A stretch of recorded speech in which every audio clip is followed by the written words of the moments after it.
Entering into a new real estate market is not a difficult task. I know it can be daunting when you're first getting started, and if you're brand new in real estate, I totally get that.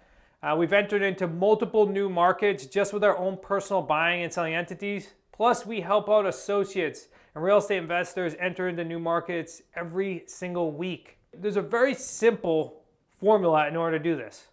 And I'm going to start this with a story.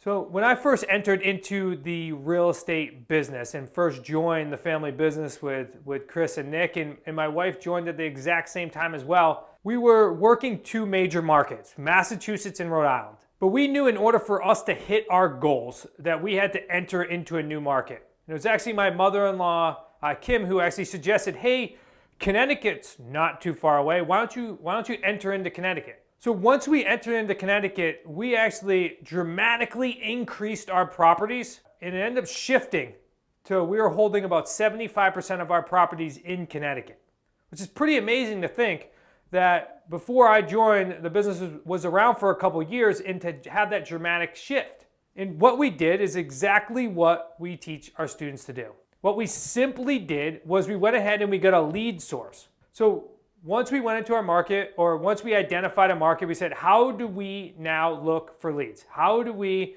begin making phone calls to sellers so we can start generating leads? So we went ahead and we got our lead source.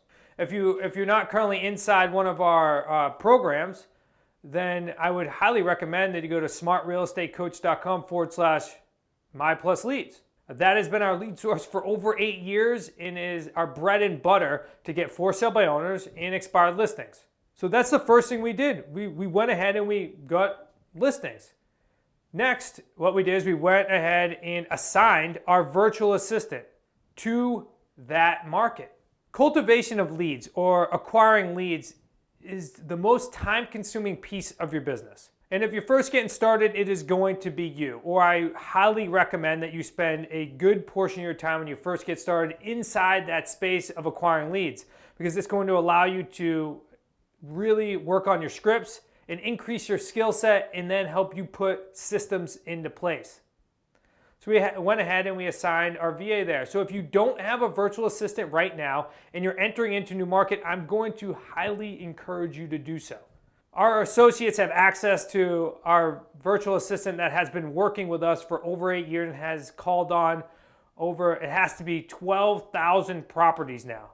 Pretty crazy. And thank you very much for the work that you put in if you're watching this video. So that would be the next step. First, get listings or get leads. Next, have your virtual assistant call on those leads. Now you're able to build up a funnel, a brand new funnel for a brand new market. So you can enter into as many markets as you so choose to do. You don't have to be strapped down to one market. Feel free to enter as many, because the business model that we have entering into a new market does not have a high overhead. And if you want to find out more information on how we help these associates enter into new markets and help our students buy and sell real estate and create 3 paydays in every single one of our deals, I do encourage you to go to smartrealestatecoach.com/action and go ahead and let's set up a strategy call so that we can help you enter into a new market if that's what you're choosing to do. So when somebody asks me, what do you do when you enter a new market? It's simply those 2 things. Get lead source and hire a VA. It's that easy.